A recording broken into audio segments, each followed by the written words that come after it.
ఇవి చేయకుండా డీసెంట్రలైజేషన్ అన్నది చాలా ముఖ్యం. ఇప్పుడు వైఎస్ఆర్ కాంగ్రెస్ పార్టీ ప్రభుత్వంలో డీసెంట్రలైజేషన్ జరగలేదనా మీ ఉద్దేశం? డీసెంట్రలైజేషన్ అంటే ఏంటి? గ్రామ సర్పంచ్ గ్రామానికి ముఖ్యమంత్రిగా ఉండాలి. మీ సెక్రటరియట్లు కాదు, మీ సచివాలయాలు కాదు, మీ వాలంటీర్లు కాదు. గ్రామ సర్పంచ్ గ్రామానికి ముఖ్యమంత్రి. ఎక్కడున్నాడు? ఏమీ చేయలేకపోతున్నాడు. ఏమన్నా మాట్లాడితేనేమో వాళ్ళకి పార్టీలు అంటగడుతున్నారు కదా. పోనీ గ్రామ సర్పంచ్ గట్టిగా తనంతా ముందుకెళ్దామని మీరు ప్రతి గ్రామ సర్పంచ్కి 4-5 కోట్లు ఇవ్వండి ప్రతి సంవత్సరం. ఆయనకి సబ్జెక్టులు ఇవ్వండి. మీ ఎమ్మెల్యేలు ఎందుకు? వీళ్ళెందుకు? ఎమ్మెల్యేలు శాసనసభ్యులు శాసనసభలో కూర్చొని శాసనాలు చేయడానికి వచ్చిన వాళ్ళు. కాంట్రాక్టులు మీరు వెతకడానికి, కాంట్రాక్టులు ఇంప్లిమెంట్ అవుతున్నాయా లేదా చూడడానికి కాదు. అది ప్రజలు చేసుకోవాలి, డీసెంట్రలైజేషన్. కాబట్టి జై భారత్ నేషనల్ పార్టీ చెబుతున్నది ఏంటంటే ప్రతి గ్రామ సర్పంచ్ కూడా ముఖ్యమంత్రి ఆ గ్రామానికి. దానికి తగిన ఫండ్స్ ఇవ్వండి. మీరు కేరళ సిస్టమ్ వెళ్ళి ఒకసారి చూసిరండి. కేరళలో గ్రామ పంచాయతీలు ఏ విధంగా ఉంటాయో ఒక్కసారి అనుభవం చూసిరండి. ప్రతి గ్రామ పంచాయతీకి 4-5 కోట్లు ఇస్తారు.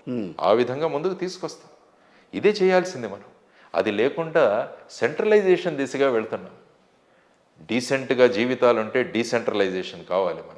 ఎస్, ఆ డీసెన్సీని సృష్టిస్తుంది జై భారత్ నేషనల్ పార్టీ. ఈ రకమైన విధానంతోనే వెళ్ళాలి అని చెప్పి మీలో వచ్చిన భావన అది కార్యరూపం దాల్చాలంటే ఎన్నాళ్ళు పడుతుందని మీరు భావిస్తున్నారు? ప్రజలు మా మీద విశ్వసించి మమ్మల్ని తీసుకొచ్చినప్పుడు ఖచ్చితంగా అవుతుంది.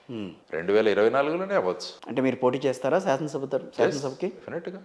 ఏ ప్రాంతం నుంచి అనుకుంటున్నారు? ప్రాంతం నుంచి ఇప్పుడు మా కమిటీ నిర్ణయిస్తుంది. ఇంతకుముందు విశాఖపట్నంలో నిలబడ్డారు. చైతన్యవంతులైన ఒక ఓటు వేసినా కూడా అది జై భారత్ నేషనల్ పార్టీ గెలిచినట్టే.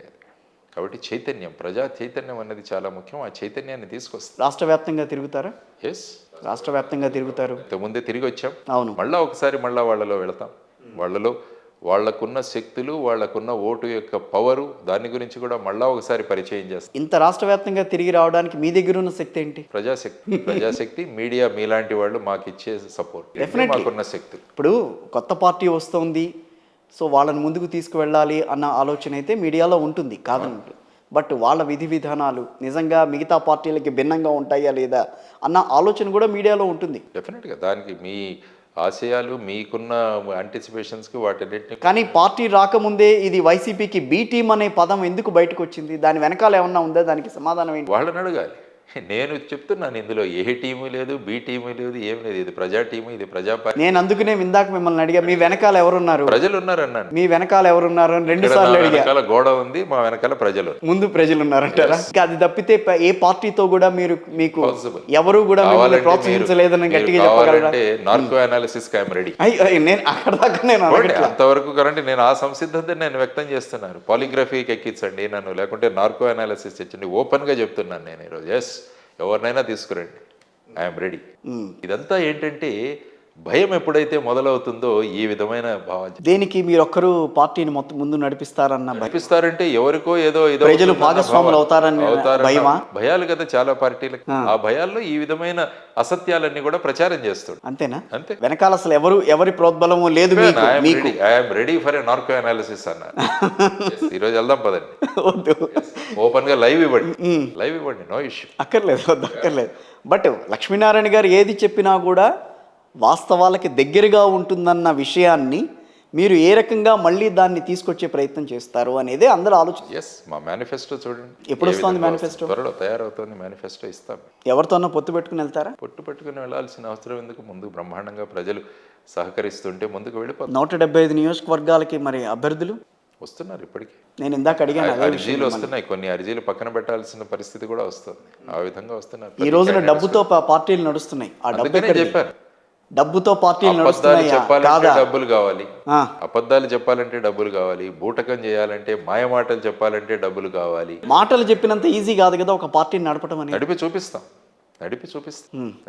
ఎన్నాళ్ళ పాటు? ఈ ప్రజాస్వామ్యం ఉన్నంత వరకు, నేనున్నంత వరకు. అదే ప్రజాస్వామ్యాన్ని కాదని అంటున్నారు ఈ రోజున మీరు. ప్రజాస్వామ్యం కరెక్ట్ గా లేదు కానీ దానికోసమే వచ్చింది కదా. ప్రజాస్వామ్యం అంటే ఏంటి అన్నది ప్రజలకు రుచి చూపించాలన్నదే మా ముఖ్యమైన అంశం. ప్రజలే పాలిస్తారు. ప్రజలు పాలిస్తే ఎలా ఉంటుందో అన్నది ఒక్కసారి చెప్పించాలి వాళ్ళకి. పార్టీలు గెలుస్తున్నాయి కానీ ప్రజలు ఓడిపోతున్నారు ప్రస్తుత సిస్టంలో. ప్రజలు గెలవాలి, మనకు పార్టీలు గెలవడం. ప్రజలకు అసలు అభివృద్ధి అనేది కనిపించట్లేదా? మీరన్న దాంట్లో మరి 8 లక్షల కోట్లు ఎందుకు చేస్తున్నారు అప్పులు? అక్కడ 100 లక్షల కోట్లు ఎందుకు అప్పులు చేస్తున్నారు? మరి మార్పులు రావాలా? మన ఇల్లు ఎప్పుడైనా అప్పుల్లో ఉండాలని కోరుకుంటాం మనం? కోరుకోరు. మీరు కోరుకోరు, నేను కోరుకోను. దాన్ని ఎలాగ అప్పుల నుంచి బయటికి పడేయాలని మనం కావాలనుకుంటే ఒక పూటే భోజనం చేసి కూడా దాన్ని కూడా సేవ్ చేయడానికి చేస్తాం. ఒక మార్కెట్కి వెళ్తే మనం పళ్ళు కొనుక్కోవాలంటే ఎంత జాగ్రత్తగా కొనుక్కుంటాం? పుచ్చులు ఉన్నాయా, సచ్చులు ఉన్నాయా అని చూసుకుంటాం. మన పిల్లల్ని ఏదైనా స్కూల్కి జాయిన్ చేయాలంటే 20 మందిని అడుగుతాం. ఈ స్కూల్ బాగుందా, ఈ స్కూల్ బాగుందా, ఏదైనా ఒంట్లో బాగాలేకుంటే ఏదైనా హాస్పిటల్లో చేరాలంటే 20 మందిని అడుగుతాం, ఏ హాస్పిటల్ మంచిది అని చెప్పి, ఏ డాక్టర్ మంచివాడని. అవును. కానీ ప్రజాస్వామ్యంలో ఈ ఓటు అన్నది మీకున్న అత్యంత బలమైన ఆయుధం మీ ఆయుధం చేతిలో ఉన్నప్పుడు మరి ఈ ఓటు వేయడానికి మనం ఏమీ ఆలోచించట్లేదు. అవును. అభ్యర్థులను చూసి ఓటు వేయండి అంటున్నాను నేను. ఇప్పుడు ఏం చూస్తున్నారంటే అభ్యర్థులు చూడండి ఎలా. అందుకనే కాళోజీ నారాయణరావు గారు బ్రహ్మాండంగా అంటారు,